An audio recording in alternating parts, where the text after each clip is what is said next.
नमस्ते, मेरा नाम है प्रेम सागर। CSC 2019 में मुझे 170 रैंक मिला है और आज हम बात करेंगे इंटरव्यू स्ट्रैटेजी के बारे में। और लास्ट टाइम मुझे 209 मार्क्स आए, which is one of the best course last time. So today regarding the interview strategy, we'll divide the topic into 3 sections basically. पहली चीज़ जो कॉमन क्वेश्चंस है इंटरव्यू को लेके, एंड सेकंड मुझे जो लगता है जो स्किल्स इंपॉर्टेंट है या जो ट्रेड्स हम अभी भी प्रैक्टिस कर सकते हैं, एंड फाइनली मेरा जो इंटरव्यू कैसे चला और मुझे उसमें what I felt work for me, I explain that. So शुरू करते हैं। पहली चीज़ common questions. So when we just clear the mains and when the results are about to come, those common questions is first thing how to fill the DAF and what are the important areas. So according to me, the first important thing is your personal details, your name, your native place, your school. So please do take proper care before filling them. And then important thing is hobbies. So always don't mention any generic hobby, instead try to be specific about the hobby. For example, if there is reading books, try to be specific which kind of books that you would like to read, so try to mention them. So similarly, if you have any leadership qualities or extracurricular activities that you want to mention, try to mention very briefly. Don't try to fill the DAF with many extracurricular activities. Try to mention which are very important. So this is about DAF. So next comes personality test. So क्या पूछते हैं interview में, ये important सवाल है सबके लिए, ये कॉमन लगता है but it is very important. So basically we all know by now that interview is about a personality test, but here you have to understand one thing, personality is important, but how do you express your personality? It is through the information. So here information is the means and personality is the end. Of course it's a personality test, but without you knowing the information you can't present your personality.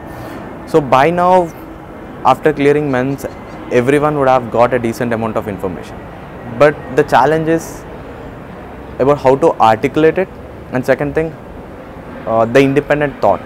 So these are the two important things that are important for the personality test.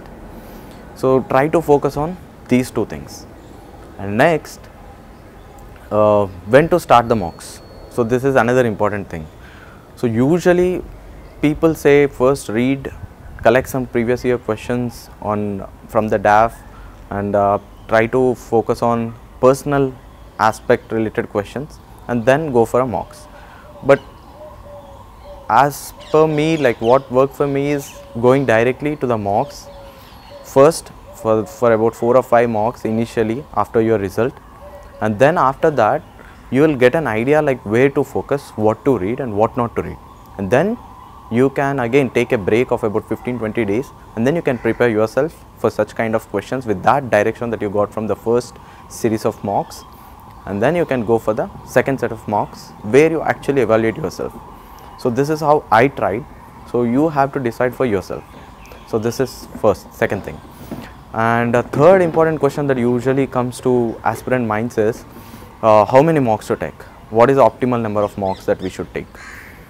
Here again there are two extremes. Some people suggest that it is about personality test, so you should present directly at the interview itself, you shouldn't practice the mocks, and the other set of other extreme says that you have to attend as many mocks as possible. This is also again depends on individual, so you have to evaluate yourself first and then decide how many mocks you have to attend. For example, कुछ लोग ऐसे होते हैं मॉक्स को बहुत seriously लेते हैं, दिल पे लेते हैं फीडबैक को। अगर इन केस वो अगर मॉक इंटरव्यूअर कुछ गलती से कुछ नेगेटिव फीडबैक दिया, then their confidence gets hurt.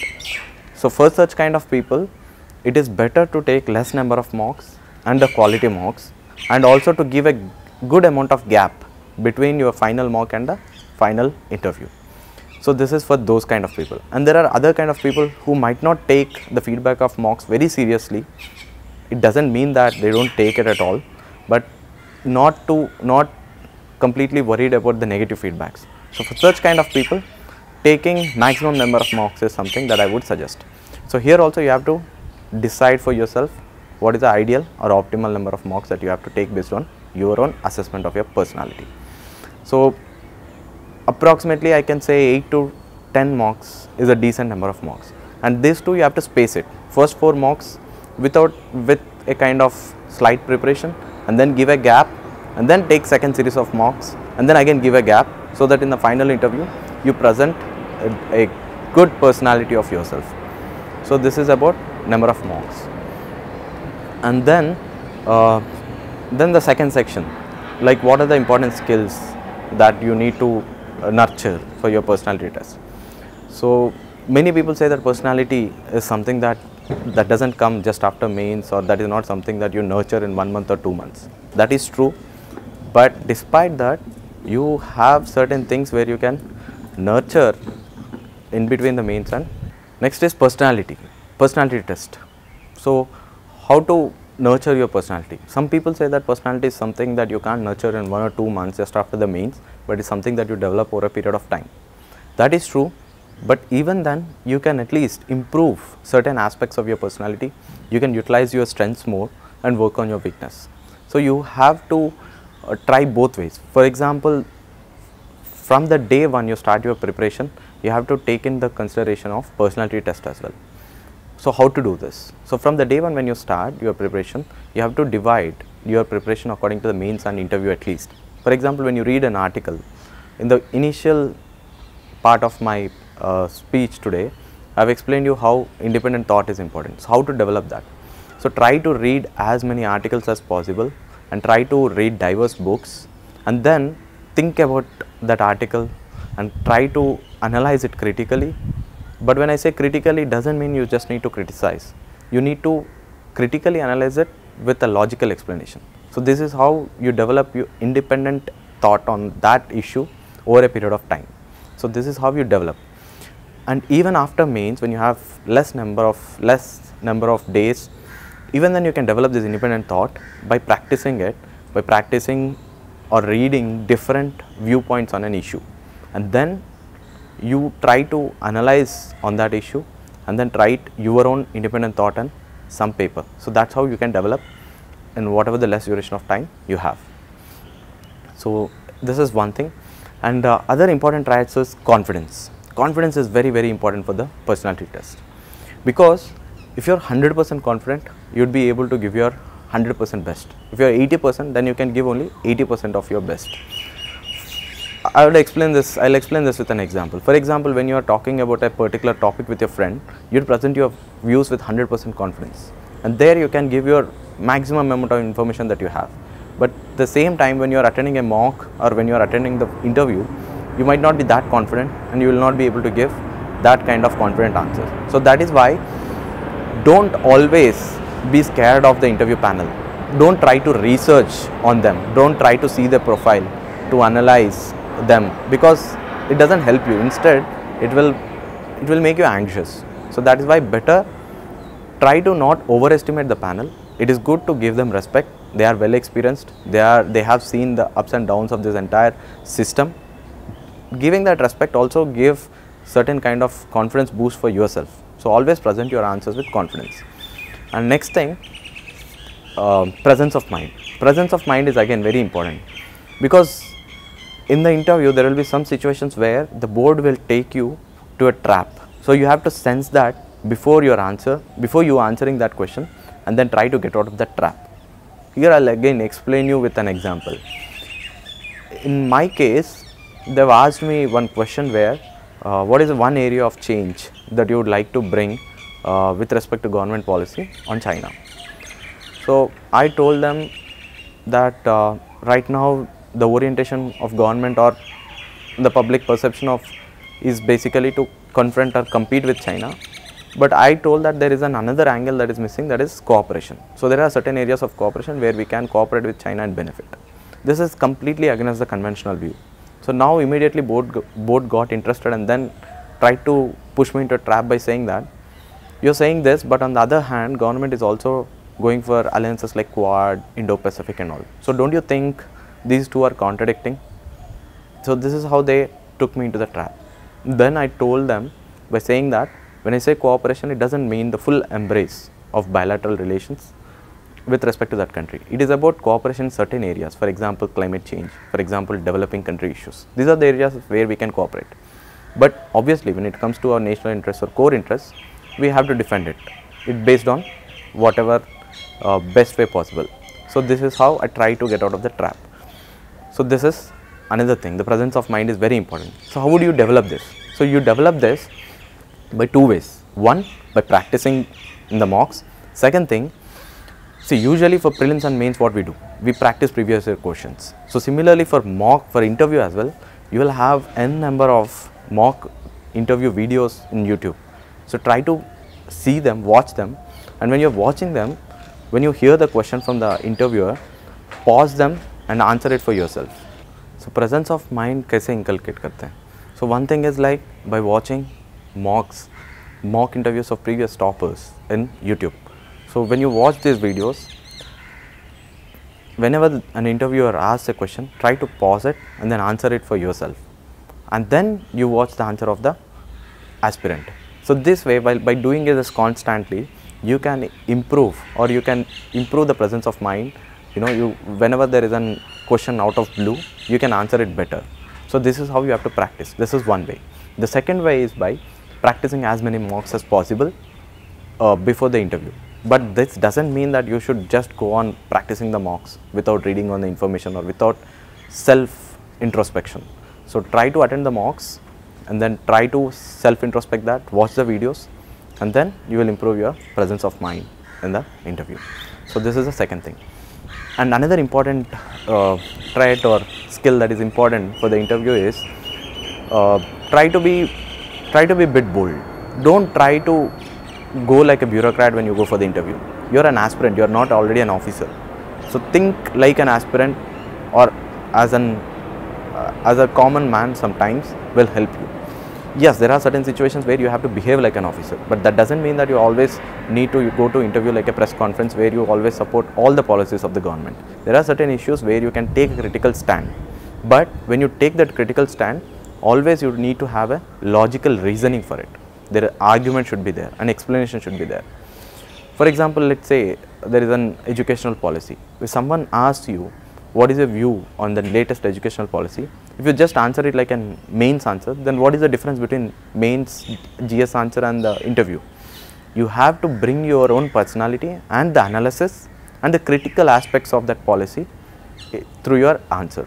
So try to focus on this. So depth is more important than the breadth. So this is somewhere you have to practice more. Sometimes it is very important to be bold in the interview. Bold doesn't mean that you need to be taking an extreme position or an irrational position, but you need to be assertive in your statements. For example, in my interview, the board has asked me whether if I get to a position of secretary and if I have got an office, whether I would install Gandhi's portrait in the office or not. The immediate answer without even thinking was absolutely yes, and I told them in an assertive tone that yes sir, absolutely, why not? And then the interviewer asked me, you didn't even think of this because you didn't even think of this and you didn't say any explanation, but you said that. Then I explained him, this is a natural response from me sir, because I would obviously keep Gandhi's portrait and there is no reason for me not to. And then he asked me, explaining the context that today it seems like there is a relevance for Gandhi among the youth is not that much, so that is why he asked that question. And then I explained him that it is not the relevance of Gandhi, but it is how much we know about Gandhism that matters. So this is how you can explain it, but you have to be bold sometimes. And similarly, while taking certain positions also, you need not be always supporting the government stand. You can also contradict it or criticize it, but always have a different viewpoint or different logical backing for that to explain that. So these are the things that will actually make the interviewer remember your interview, because on a day about 6 members in the morning and 6 members in the afternoon are interviewed. So how would you make your mark? You can't give the same answer like everyone does. It doesn't mean that you should be completely different, but you have to be unique, or unique in a viewpoint, or unique from a point of view. So this is one thing. And next thing, there will be certain common questions which everyone knows. For example, why civil services?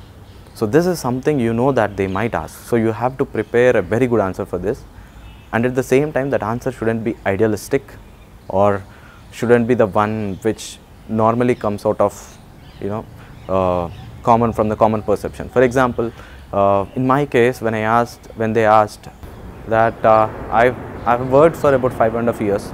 So after working for 5.5 years, that too with one company, why did I switch my career path to civil services? So there I was not idealistic, saying that there are some important reasons like servicing the people or these kind of things, but instead I told them that after campus placements, the job was an immediate necessity for me, so I've taken up the job without thinking much. And then after doing it for a few years, I realized that this is not something where my heart lies. And then I tried to explore different career options, and in them I found civil services is one of the best career options, because it not just provides the dynamism and it not just provides the diversity, but also provides a self-satisfaction for you. And also apart from this, it somewhere provides an opportunity where you can make a direct impact on the lives of people. So this is not the best answer, but this is how you can practice. Try to draft the answer for this kind of common questions multiple times, and then try to get to a final answer which you need to practice in the mocks, so that in the final interview when they ask, you can be quick with this answer from a unique point of view, or at least from a realistic point of view. And also apart from this, there are certain important things. Usually all the interviews doesn't go on an analytical background or analytical basis. Some interviews are factual. So how to get best out of it? Even when there are factual interviews, for example, when they're asking you on a policies or what are the data or what are the GDP contribution, all these kind of questions, you need to have patience. Wait for the question where you can answer with not just data, but you can give a viewpoint, and try to score maximum by giving an in-depth view for such questions. Then you can take the discussion in your direction. And also it is important for you to drive the interview in certain aspects. For example, in my case, IFS is my first preference, but interviewer didn't know, the board chairman didn't know that IFS is the first preference. He didn't see in the DAF. So it is my responsibility to make sure that he understands that IFS is my first preference, so that he can, or I can move the interview towards international relations. So when he asked me why civil services, I brought in this direction of IFS in the last part of the answer. And then also he didn't try to ask any questions in international relations. Then he asked me about what would be my vision for India in 2050. In that, I have included an IR perspective, saying that one of the component of the vision is to see India as a great power at least by 2050. So then he asked me, why I am taking all these terminologies of IR. Then I have explained him that IR is my first optional, PSIR is my optional, and also IFS is my first preference. So I have a genuine interest in IR. That is when the interview started in IR direction. So this is how sometimes you can drive the interview, but also don't do it excessively. It shouldn't appear artificial. It should be natural. So try it here and there to drive the interview in your strength areas. So these are some of the tips for the interview.